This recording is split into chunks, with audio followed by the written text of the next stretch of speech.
Mari kita baca bersama-sama ayat yang ke-15 sampai 17 ya. 1, 2, 3. Ingatlah juga bahwa dari kecil engkau sudah mengenal kitab suci yang dapat memberi hikmat kepadamu dan menuntun engkau kepada keselamatan oleh iman kepada Kristus Yesus.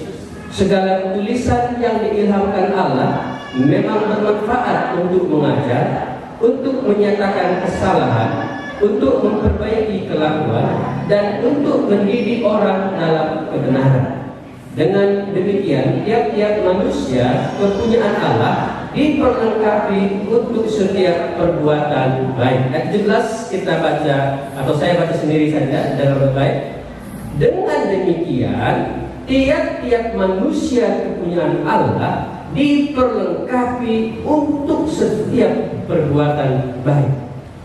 Saudara, waktu kita percaya kepada Tuhan Yesus, waktu kita menerima Dia, waktu kita berkata aku diselamatkan, sudah sebenarnya kita sudah dipersiapkan Tuhan untuk menjadi kepunyaannya, milik Tuhan. Gereja itu adalah milik Tuhan. Kurios itu milik Tuhan. Eklesia itu dipanggil keluar dari kegelapan. Begitu dia dipanggil keluar, lalu menjadi gereja, gereja itu menjadi milik Tuhan, kurios, di mana Tuhan ada di situ, kita ada di situ. Mengapa kita percaya di sini ibadah? Karena kita percaya waktu kita di sini, Tuhan ada di sini. Saudara punya iman ini? Iman, yakin. Ini iman kita. Makanya kita yakin. Oh, jam 10 di sini ya. Oh, kita percaya yang datang. Kalau nggak ada WA, nggak ada SMS, datangnya ibadah jam 10, nggak ada kan? Ada tadi yang SMS, WA. Tapi kita percaya ya. Kita yakin jam 10 di sini ada itu. Nah, ini salah satu bentuk iman. Jadi bagaimana kita mengimani itu? Saya percaya dari ayat yang ke-17 tadi itu, bahwa Tuhan waktu memanggil kita, menjadikan kita milik kepunyaannya, manusia kepunyaan Allah, diperlengkapi untuk setiap perbuatan. Tujuan Tuhan memperlengkapi kita supaya kita melakukan suatu perbuatan baik. Nah, iman yang seperti ini mesti kita miliki dan kita laksanakan. Kalau kita mengaku gereja, sudah dipanggil Tuhan dari kegelapan, sudah menjadi milik Tuhan, tapi kita nggak berbuat baik, cocok nggak ya? Hah? Padahal Tuhan memanggil kita, menjadikan kita miliknya, kita diperlengkapi untuk itu loh. Ini dengan demikian, tiap-tiap manusia kepunyaan Allah itu, gereja itu diperlengkapi untuk setiap perbuatan baik. Maka saya percaya gereja adalah orang-orang yang baik. Jadi kalau ada pencurian di gereja, jemaat mencuri barang jemaat, wah ini bahaya. Hati-hati. Ini perlu jaga jarak. Jangan-jangan nanti waktu kita berdoa tangannya ke dompet temannya, maka dibuat jarak. Tapi saya kira bukan ini ya. Bukan dibuat jarak ini. Kenapa dibuat jarak ini? Oh, COVID ya. COVID. Gereja adalah baik, terdiri dari orang-orang yang berbuat baik. Mereka diperlengkapi. Inilah tujuan Allah. Mengapa kita ada di gereja ini? Mengapa kita bersama-sama terus belajar beribadah? Mengapa kita bersekutu? Mengapa kita berdoa? Untuk memperlengkapi kita. Mengapa ada hamba Tuhan, pendeta? Mengapa ada pengurus majelis? Untuk memperlengkapi. Ya. Dalam Alkitab dikatakan, Ia memilih mereka, gembala-gembala, penginjil, untuk memperlengkapi orang-orang kudus. Nah, itu sebabnya kita percaya hari ini kita sudah bisa berbuat sesuatu yang baik. Karena sudah lama kita beriman, sudah lama kita percaya. Sudah berapa tahun? Paulus katakan kepada Timotius ayat 15, ingatlah juga bahwa dari kecil engkau sudah mengenal kitab suci.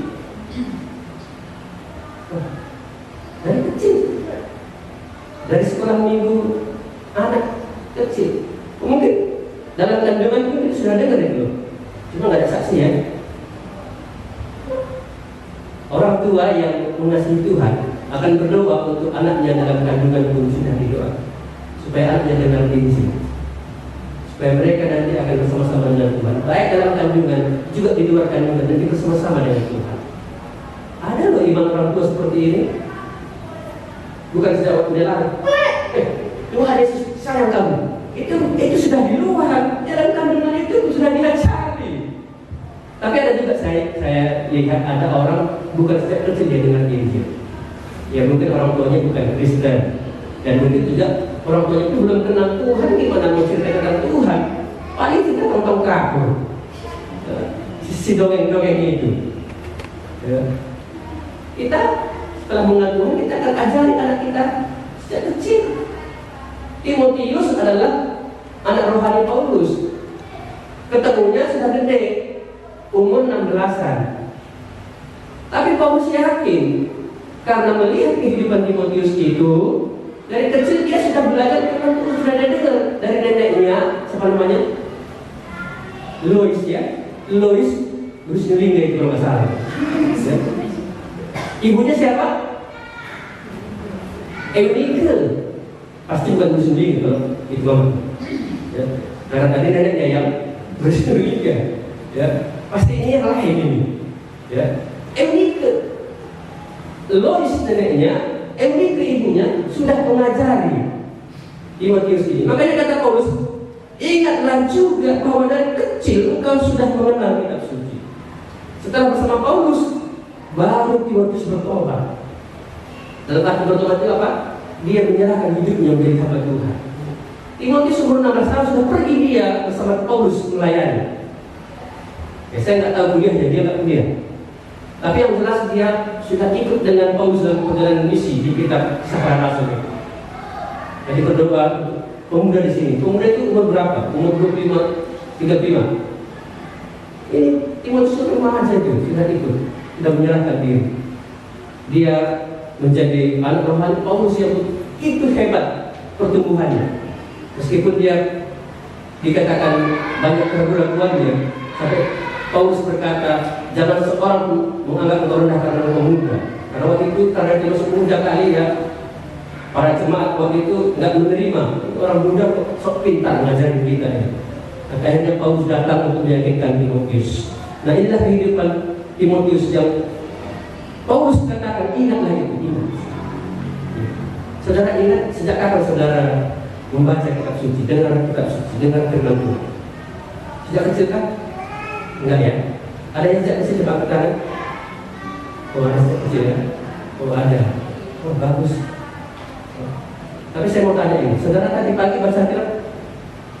Yang tadi baca kitab suci tadi pagi, baca Alkitab, bukan hadis suci ya, kitab suci. Oh ada 2. Oh enggak banyak ya, 3. Oh iya. Kita perlu bertobat lagi. Gereja dipanggil Tuhan dengan darah yang mahal. Kita tidak mau baca kitab suci. Belum lagi disuruh pergi. Baru baca kitab suci. Wah, lihat HP dari HP baca kitab suci. Baca 1 menit firman Tuhan, yang lain 60 menit. Itu pun kalau sempat baca 1 menit. Kadang-kadang kalau lihat Alkitab di HP sering kali baca. Nggak ngerti sama sekali. Jadi maksudnya nggak ngerti besok di gereja. Dengan apa saja lah. Di dalam buku saya, catatan saya dan saya lihat di sini, Timotius itu membaca mengenai kitab suci itu sejak kecil. Masih kita baca kitab suci hari ini? Dan kitab suci Alkitab, ya, itu digambarkan di dalam Alkitab adalah seperti air susu yang murni dan rohani. Ya. Air susu itu bagi bayi bagus sekali. Tapi yang ini air susu yang rohani, yang murni, berarti tidak ada kepalsuan, sehat. Ya, saya yakin kejahatan anak-anak hari ini bukan karena susu itu. Ya. Saya tidak tahu kandungan susu itu kadang-kadang untuk mempengaruhi zat-zat yang di dalam tubuh kita sehingga berbeda dengan apa yang diharapkan. Ada susu mempengaruhi pertumbuhan itu sehingga anak-anak menjadi jahat. Jadi jangan sembarangan minum susu. Susu yang paling murni adalah firman Tuhan. Nggak ada kurangnya. Kalau tadi kita baca di dalam catatan ini atau dalam ayat itu kita baca ada 6 di situ fungsi firman Tuhan di kitab suci: memberi hikmat, menuntun pada keselamatan, mengajar, menyatakan kesalahan, memperbaiki kelakuan, mendidik dalam kebenaran. Ayat 15 tadi. Ya. Di luar ada 16 saya cantumkan situ lengkap. Ada 6 fungsi. Jadi kalau kita hari ini memiliki firman Tuhan, kita dah lengkap itu loh. Jadi bukan cuma sehat, tapi juga bikin gemuk, bikin pintar. Kalau kita juga bikin apa lagi? Susu, kira-kira tinggi. Susu apa tuh? Bikin tinggi katanya. Wah, belum ada susu itu yang bikin bertobat. Susu ini bikin bertobat loh saudara. Yang kedua apa katanya? Menuntun kepada keselamatan. Wes, luar biasa. Anak-anak setelah minum susu banyak, mereka malah makan biasanya. Laksanya minta ampun karena banyak susu. Perlu dituntun lagi, kembalikan ke susu yang murni ini. Ya. Memberi hikmat, pintar tadi. Oh ini ada di sini. Wah, malah di sini hikmat itu agak beda dengan pintar. Pintar itu bisa kebohongan. Kalau hikmat ini tidak. Dia kepada kebijaksanaan. Pintar itu bisa pintar bikin bom, ya, pintar melawan, nggak bisa juga itu. Maka perlu dididik di sekolah, SD, SMP, SMA itu pendidikan itu, ya. Nah, menuntut kepada keselamatan, susu yang lain belum bisa, ini baru bisa. Mengajar yang benar, mana yang dikehendaki Allah. Nah ini firman Tuhan itu, susu yang ini. Jadi kita tahu mana yang benar, ini dari firman Tuhan. Makanya saya tanya, sudah baca kitab suci belum? Berikutnya apa? Menyatakan kesalahan, kita jadi tahu mana yang salah. Ini loh, susu yang sehat ini, yang murni dan yang mahal ini, dia mengajari kita orang salah. Jangan ya, gitu. Kalau susu jadi kok nggak begitu, ya. Ya susu yang lain begitu, nggak begitu. Tapi ini bagus sekali, memperbaiki kelakuan itu. Susu belum ada saya lihat untuk memperbaiki kelakuan. Tapi firman Tuhan susu yang murni lagi memperbaiki kelakuan. Yang terakhir apa? Mendidik dalam kebenaran. Dia kan ada susu mendidik, tidak bisa. Karena itu kita perlu susu yang murni dan yang rohani itu. Kalau 6-6-nya ini ada, ini sudah lengkap. Kalau biji tadi sudah lengkap. Kalau porsinya jangan khawatir, jangan ada yang berkata, oh nanti diabetes rohani, nggak ada ya. Baca banyak firman Tuhan nggak jadi diabetes, tapi kalau banyak minum susu jadi diabetes. Makanya saya tanya, sudah saat ini belum baca firman Tuhan belum? Ya. Nah yang kedua, firman Tuhan ini tidak digambarkan seperti pelita, saudara. Sering kita nyanyikan itu ya, firman-Mu pelita bagi kaki. Apa itu pelita? Yang menerangi hidup kita, langkah kaki kita supaya tidak kerancup, supaya tidak salah arah. Kita kalau gelap-gelap jalan ini pasti bisa tersesat. Tapi kalau terang, wis kita senang berjalan. Yang bawa mobil juga begitu, kalau terang lampunya bos senang dia. Kalau lampunya meledak, suruh jalan. Wah, dia akan kuat sekali. Firman itu seperti pelita yang membawa kita. Pelita itu digambarkan beda dengan senter sebenarnya ya. Pelita itu dalam sejarahnya itu di depan, ya. Jadi yang membawanya di belakang, pelita di depan begini. Jadi dia tidak akan tersesat. Firman itu yang membawa dia jalan. Nah ini pelita. Jadi kita hari ini berjalan sesuai dengan firman Tuhan. Firman Tuhan katakan A, kita katakan A. Nah ini fungsinya. Ya, saya percaya ini iman saya hari. Makanya saya gerakan kita untuk membaca firman Tuhan.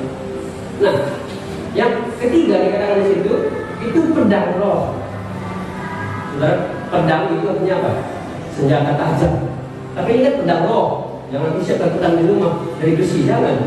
Ini pedang roh. Artinya adalah ini sebuah senjata rohani. Pedang itu senjata rohani. Kita kalau berperang nggak punya senjata ya kalah. Ya jatuh juga ini. Aduh, aku gagal lagi. Aduh, aku kenapa ya? Nggak bertumbuh. Loh, kita nggak punya pedang. Kita di dunia ini seperti berperang. Kita berjuang. Tanaman saja mereka berjuang untuk mempertahankan juga dari panas, dari hujan, dari hewan-hewan yang sering mengganggu. Mereka punya pertahanan. Semua binatang juga punya pertahanan, mereka berjuang. Kita juga manusia berjuang, secara lawan juga kita perlu berjuang. Kita perlu senjata dalam perjuangan kita. Jangan kita katakan kita nggak apa-apa, kan Tuhan baik, Tuhan kan hebat, tapi kita nggak pergunakan senjata ini. Firman Tuhan diberikan kepada kita oleh Tuhan supaya kita bisa menjadi kuat.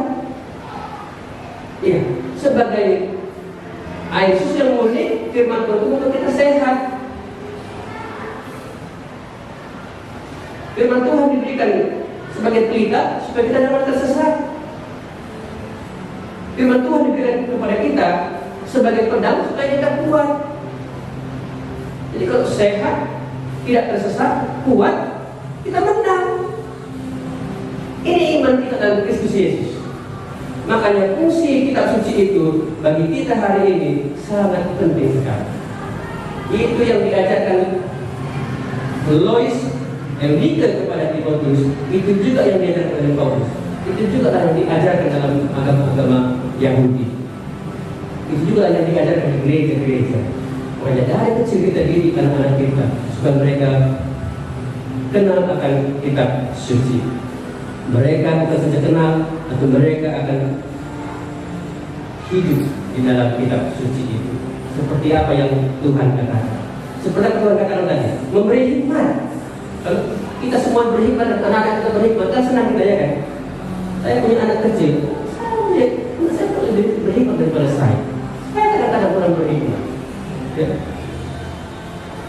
Menuntut kepada keselamatan. Oh, saya senang sekali baca ayat ini. Menuntut kepada keselamatan. Firman Tuhan diberikan oleh Allah untuk menuntut kita. Hari ini kita percaya setiap orang akan dituntut oleh Tuhan melalui firman. Karena itu pergunakan firman dalam setiap sisi hidup kita supaya kita pun dituntut Tuhan ke sana, orang lain pun dituntut ke sana. Maka dari saya buat jadi sekolah, supaya dari lagu itu firman Tuhan yang menuntut mereka ke sana. Tentu nanti sampai kepada iman dalam Kristus Yesus. Keselamatan itu sampai kepada iman dalam Kristus. Iman artinya apa nih? Iman itu artinya Immanuel, ya, Immanuel. Tuhan beserta kita. Jadi Tuhan bersama kita. Saya di situ, Tuhan di situ. Itu namanya Immanuel. Di situ terjadi keselamatan itu. Keselamatan itu kalau Tuhan ada di situ, maka kita diselamatkan. Maka kita akan menuntut kita kepada keselamatan itu karena kita bersama dengan Tuhan Yesus dan kita diselamatkan. Entah dari dosa kita diselamatkan, entah dari neraka kita diselamatkan, entah dari kuasa kegelapan diselamatkan, entah dari penyakit kita diselamatkan, entah dari kecelakaan kita diselamatkan. Dari mana kita perlu diselamatkan? Sekarang ini saya perhatikan dari dunia yang jahat ini. Dunia jahat sekarang begitu hebat. Dari media sosial saya perhatikan manusia bukan lagi mencari Allah. Manusia mencari orang-orang di media sosial. Mereka tidak mencari Allah di sana. Padahal itu diizinkan oleh Allah supaya orang-orang di seluruh dunia bisa mendengar tentang Allah. Tapi saya lihat di TikTok, kok sedikit ya yang cerita tentang Tuhan di TikTok. Padahal TikTok itu digemari orang. Instagram, nggak banyak. Di Facebook juga nggak banyak. Yang banyak apa? Manggang, itu banyak di sana. Ya. Orang manggang masukkan di Facebook. Ulang tahun dimasukkan di Facebook. Tapi khotbah atau misalnya saksian pertobatan itu belum banyak. Ya. Saya senang kalau hal-hal seperti ini juga kita bisa perhatikan. Tuhan izinkan itu terjadi supaya banyak orang mendengar tentang Allah. Tidak perlu mengabarkan Injil melalui dunia media sosial hari ini. Kalau kita nggak izinkan lagi ibadah di gereja di gedung seperti ini, kita sudah dibuat jarak. Ini pertanda kita nggak izinkan lagi. Ini masih ada jarak ya. Kita lagi kita nggak izinkan lagi. Tapi melalui media sosial tidak ada hambatan kecuali pusat negara. Kalau pusat negara ya nggak bisa juga ya. Jaringan negara ya nggak bisa. Tapi inilah cara Allah untuk mendidik kita. Nah, semua ini ya saya akan terangkan semua itu dari menuntut kepada keselamatan, mengajar, menyatakan kesalahan itu betul-betul. Mulai dari berhikmat, lalu kita dituntut, kita diselamatkan, waktu kita beriman dalam Kristus, lalu kita diajar yang benar. Oh, Lalu dia bilang ini salah, lalu diperbaiki. Lalu diperbaiki, dididik. Nah, setelah itu sudah lengkap, baru kita melakukan perbuatan baik yang bersyarat Allah bagi dunia. Sudah lengkap itu. Nah, mari kita sharingkan bersama. Ya, saya kita sharing melalui sesi ini. Semuanya ini sudah lengkap bagi kita untuk menggenapkan rencana Allah di dunia ini. Kita yakin tentang hidup yang sekarang dan hidup yang akan datang tetap bersama dengan Tuhan. Itu iman. Saya beriman di situ. Waktu saya beriman, saya mau melayani Tuhan 10 waktu. Saya serahkan diri saya kepada Tuhan. Dan setelah beberapa tahun saya beriman, bangun gereja, mari kita bangun. Ya, Tuhan ada di sini. Ya, lalu muncul lagi, kita buat satu usaha, misi untuk menjangkau orang lain. Mari kita berdoa dan mulai. Nah, ini iman. Ya, kenapa? Karena saya bersama dengan Tuhan. Tuhan buka celah-celah, buka pintu. Tuhan buka visi bagi kita melihat masa depan kita. Apa yang akan kita lakukan ke depan? Apakah selamanya kita mau duduk seperti ini di kursi ini? Saya berharap tidak demikian. Saya berharap generasi ini akan berubah pada generasi berikutnya. Jumlahnya mungkin akan bertambah, kursinya akan diganti, dan kita harus punya visi itu ke depan. Iman itu melihat apa yang Tuhan sudah siapkan di hati kita. Mata mungkin terbatas, telinga terbatas, tubuh tangan terbatas, tapi iman tidak terbatas. Tembok ini tidak bisa membatasi iman, karena kehadiran Allah dalam hidup ini itu melampaui daripada apapun di dunia ini. Ketika Yesus sudah bangkit dari antara orang mati, Dia masuk ke tempat murid-murid yang berkumpul. Pintu terkunci, tetapi kehadiran Tuhan Yesus membuka mata mereka bahwa inilah kebangkitan, inilah tubuh kebangkitan itu, inilah Yesus itu. Sekarang Dia ada di sini. Sebab itu Yesus katakan kepada murid-murid itu, jangan takut, damai sejahtera kepada kita. Bagi kita hari ini juga demikian. Kalau kita bersama dengan Tuhan, kita tidak perlu takut, ada damai sejahtera. Tuhan akan berbuat bersama-sama dengan kita. Jadi kita tidak sendirian berbuat hari ini. Kita ibadah tidak sendirian. Kita bersekutu tidak sendirian. Kita melayani tidak sendirian. Kita bermisi tidak sendirian. Kita bersama-sama dengan Tuhan. Amin. Kita akan mulai. Untuk itulah kita ada di sini. Untuk itulah kita terus diperlengkapi di sini. Kami punya program, ada penggembalaan, ada pemuritan, ada pelayanan. Penggembalaan itu seperti ini. Di samping kita diberi makan secara rohani, kita juga digembalakan, dibimbing, diarahkan. Itu penggembalaan. Jadi fungsinya penggembalaan itu kita diberi makan secara rohani. Firman Tuhan dibagikan itu kan memberi makan rohani kita. Ya sampai kenyang lah. Kalau bisa jangan kenyang kali, karena kata dokter, ya, kalau makan jangan sampai kenyang kata dia. Nanti itu bisa jadi penyakit. Biarkan aja jangan kenyang. Begitu. Tapi ada orang yang ingin kenyang, itu disilakan. Tapi jangan lupa berikutnya, dia harus diperlengkapi juga dengan hal yang baik. Kenyang jangan cuma nasinya satu piring besar, sayurnya dikit, dagingnya ikan teri satu. Jangan begitu. Ya kita harus yang lengkap juga gizinya. Jadi kalau boleh kata medis, nasinya sedikit, ya, sayurnya banyak, dagingnya besar, ya, besar. Ada aturannya, sepiring nasi, semangkuk sayur, sepotong daging, dan seterusnya. Jangan lupa. Ada. Ya. Ini adalah menu yang sehat. Penggembalaan itu seperti ini. Jadi kita akan diperlengkapi juga di sini. Nah, baru ada namanya pemuritan. Diperlengkapi dengan khusus. Ini bidangnya. Dia kurang gizi, ini perlu gizi A. Ini dia perlu lutut tinggi. Kasih sini. Boleh. Ini dia supaya gemuk. Ini dia kasih apa ya? Supaya pintar. Apa tadi? Sudah saya lupa. Teko. Kita perlu diperlengkapi. Namanya pemuritan. Yesus memperlengkapi murid-muridnya itu satu persatu. Ya, mereka diutus dan mereka bisa melayani bersaksi hingga mereka diutus ke seluruh dunia. Wah, bagus, ini bentuk pemuritan Tuhan Yesus. Nah, ini program ini bagus. Ya, dan oleh pelayanan kita bisa melakukan apa? Tiap-tiap orang itu diberikan Tuhan karunia pelayanan, karunia rohani namanya. Dan kita diperlengkapi untuk itu. Efesus 4 itu gereja itu diperlengkapi untuk itu. Jadi bukan sekedar duduk tenang dengan firman Tuhan. Oh dia lagi berdoa, oh ini lagi jaya, oh dia lagi kesaksian. Nggak begitu. Ya kalau cuma begitu kita nggak punya visi seperti Allah. Kita nggak punya rancangan masa depan. Tuhan mau semua ini diperlengkapi.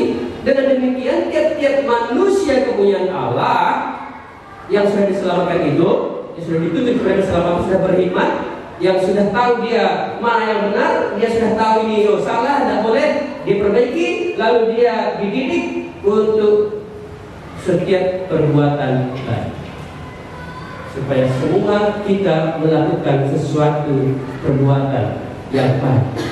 Iman dinyatakan lewat perbuatan. Kalau kita mengaku beriman dalam Kristus hari ini, kita melakukan perbuatan yang baik. Kalau sudah lengkap semua biji dalam tubuh kita, kita semangat untuk bekerja. Tapi kalau sakit-sakitan dia coba, sakit-sakitan dia suruh kerja gimana? Jangan kan suruh bekerja, makan aja nggak mau makan. Maka rohani kita ini perlu didiagnosa terus ini, perlu dideteksi ini. Jangan-jangan ada COVID di dalam yang bikin kita takut hari ini nggak berani keluar, nggak berani turun, nggak berani jabat tangan, nggak berani makan, nggak berani ya. Makan masih berani. Ya kalau nggak berani nggak apa-apa. Ada banyak ketakutan yang melebihi daripada semua karena COVID ini. Sampai dunia katakan ini pandemi seluruh dunia. Padahal kok saya kecil ya.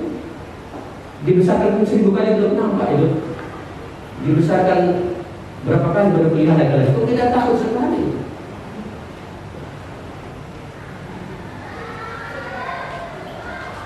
Sebenarnya kita tak perlu takut. Kalau lengkap sama kita, jangan takut. Kita sebenarnya kurang begitu paham tentang COVID. Kalau kita nggak punya penyakit yang lain, COVID nggak sanggup untuk membunuh kita. Yang ada penyakitnya itu yang gampang kena. Kalau berlada penyakit kita, nggak usah takut COVID dilada. Nggak usah takut lah. Tapi kalau udah sakit jantung dia dikit-dikit, tiba-tiba terjadi. Ini perlu hati-hati begitu. Oh tuh dia diabetes. Ini perlu hati-hati. Tapi kalau masih sehat, saya kira imun saja cukup itu, belum perlu iman ya, imun saja cukup. Iya kan? Masih dibedakan imun apa iman? Hah? Iya makanya kecil saya katakan. Pemerintah orang-orang hari ini menekankan imun. Saya itu nomor 2 itu, iman nomor 1. Ya, maaf ya ibu bidan nanti marah buat dia. Iman itu loh pentingnya bersama dengan Tuhan. Bersama Yesus lakukan perkara besar. Bersama Yesus tidak ada yang sukar. Wah, nyanyi hebat. Tapi begitu dengar yang kecil yang minta ampun itu kita langsung cium. Imun, baru kita berpikir imun. Oh, makan buah sebanyak-banyaknya, makan sayur. Selama ini nggak pernah mau makan itu. Nah, mari kita kembali iman dalam Kristus. Kita akan diberikan Tuhan sebuah kemampuan yang luar biasa dan lengkap ini. Nah, salah satu tentu perbuatan baik seperti yang ada pemerintah. Kan baik kalau pakai masker ya kan. Saya juga kalau sadar dari dulu saya pakai masker. Saya naik kereta kemana-mana nggak pakai masker. Debu bus itu coba truk itu bikin saya sakit-sakitan hari ini. Nah, sekarang disuruh pakai masker masih juga nggak mau pakai. Itu perbuatan baik itu loh. Karena pendeta mengajarkan nggak diterima, pemerintah yang mengatakan hari ini kita harus terima. Hah? Oh iya. Cuci tangan juga kita mana ada yang selama ini rajin cuci tangan 20 menit sekali? Ada. Kalau saya kita akan cuci tangan untuk makan. Itu menjaga makanannya juga. Kalau enak dicuci, kalau nggak enak udahlah. Terbalik ya. Yang enak nggak dicuci, yang nggak enak baru dicuci, kan gitu. Nggak salah, bukan. Lu cuci tangan langsung diambil ya. Nggak cuci tangan. untuk pemerintah ini dipakai Tuhan hari ini. Cuci tangan, katanya. Baik itu, baik. Ini salah satu pendidikan yang Tuhan buat. Nanti cuci tangan ya. Apalagi setelah berselawat kita harus cuci. Seolah-olah kita lihat di mana ada teman kita ini, sama-sama dia COVID, sama-sama dia COVID. Tapi karena ini anjur pemerintah, kita laku. Lalu nggak kayak sama kita hari ini. Dari sekian lama kita ikut Tuhan, lalu nggak kayak sama kita. Dengan demikian tiap-tiap manusia kita telah diperlengkapi untuk setiap perbuatan baik. Nah, kita mau realisasikan apa yang akan kita buat. Mari kita lihat di situ ada pertanyaan-pertanyaan. Dalam kita mengikut Tuhan, paragraf di bawah itu, kita percaya bahwa kita diselamatkan. Inilah iman kita dalam Kristus Yesus. Namun demikian, dalam hal apa kita gagal hari ini? Masihkah kita yakin Tuhan menyelamatkan dan menolong kita saat ini? Apa yang kurang sehingga kita tidak berbuat baik? Perbuatan baik apa yang sudah kita lakukan sebagai anak Tuhan? Mari kita share. Saya mau dengar dari beberapa orang bercerita, entah itu dia kegagalannya, setelah sekian lama dia baca firman dan belum juga lengkap, masih gagal, silakan diserahkan. Atau belum ada yang dia perbuat yang baik. Apa yang kurang sehingga kita tidak berbuat baik hari ini? Apa yang kurang? Nah, kita akan coba diskusikan. Yang ketiga, perbuatan baik apa yang sudah? Nah, saya sudah mau dengar yang sudah kita buat hari ini. Ayo silakan, siapa yang ingin berbagi? Boleh maju ke depan ataupun di tempatnya sendiri. Sungguh ya Tuhan, kami bersyukur kepadamu.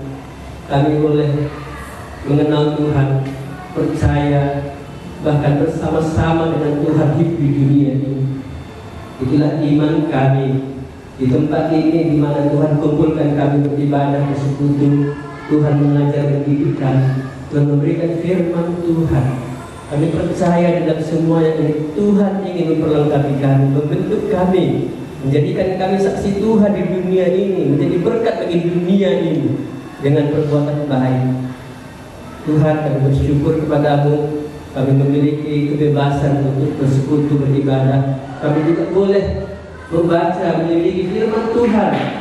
Kami bersyukur kesempatan seperti ini menjadikan kami semakin bergairah, bersemangat untuk melakukan apa yang Tuhan percayakan kepada kami. Di tempat ini Engkau Allah menggembalakan kami, Engkau Allah memuridkan kami, Engkau Allah melayani kami. Biarlah kami menyadari hal itu dan kami terus akan diperlengkapi sampai betul-betul lengkap. Kami siap untuk melayani Tuhan, melakukan perbuatan baik seperti yang Tuhan perintahkan kepada kami. Kepada kami masing-masing Tuhan berikan karunia untuk pelayanan. Kepada kami Tuhan berikan kekuatan, kesehatan. Ada banyak pengalaman, pengetahuan dari pendidikan kami. Semuanya itu Tuhan pakai. Setelah kami mendengar perkataan Tuhan, ada hikmat yang daripada Tuhan. Kami semakin percaya bagaimana juga Tuhan menuntun kami kepada keselamatan itu, sehingga kami hari ini bisa hidup berkemenangan. Kami tidak khawatir akan masa kini, juga masa yang akan datang. Kami percaya Tuhan akan terus mengajar kami bagaimana kami melangkah di dunia ini. Bahkan ketika kami berbuat salah pun, Tuhan menyatakan itu dan Tuhan tidak menghukum kami hari ini. Sebaliknya Tuhan mendidik kami. Tuhan mau supaya kami memperbaiki kelakuan kami itu. Ini semuanya adalah cara Tuhan supaya kami lengkap untuk berbuat baik. Bahkan Tuhan mendidik kami menjadi seorang murid yang disiplin dalam kebenaran yang sudah Tuhan berikan. Dan kami semakin hari bertumbuh di dalam. Terima kasih Tuhan. Terima kasih juga untuk kesaksian orang-orang yang sudah Tuhan pakai. Karena itu sungguh akan menginspirasi kami. Setiap kami akan mengambil bagian sebagaimana yang Tuhan perintahkan. Dan biarlah kami melakukannya bersama-sama secara gereja, melakukannya bersama-sama secara keluarga, dan melakukannya pribadi-pribadi sesuai dengan kemampuan yang Tuhan beri. Ini doa. Terima kasih Tuhan. Kalau ada di antara kami hari ini betul-betul ingin menyerahkan hidupnya kepada Tuhan, ingin berbuat baik sebagaimana yang Tuhan taruh itu Tuhan, kami berdoa sertanya. Berikanlah dia perlindungan yang daripada ini doa. Terima kasih Tuhan, kami akhiri ibadah ini. Kami akan pulang ke rumah masing-masing. Tuhan terus akan mengingatkan kami pada firman Tuhan yang kami dengar hari ini. Kami percaya Tuhan menyertai kami. Terpujilah namamu Tuhan. Biarlah anugerah berkat dan cinta Tuhan turun atas kami dengan limpah. Kasih karunia dan sejahtera dari Allah Bapa dan dari Tuhan Yesus Kristus dan dari Roh Kudus itu akan menyertai dan melindungi kita dalam melakukan pekerjaan baik yang dipersiapkan Allah. Dengan demikian terpujilah Tuhan. Dalam Kristus Yesus kami menaikkan doa ini. Amin. Kepada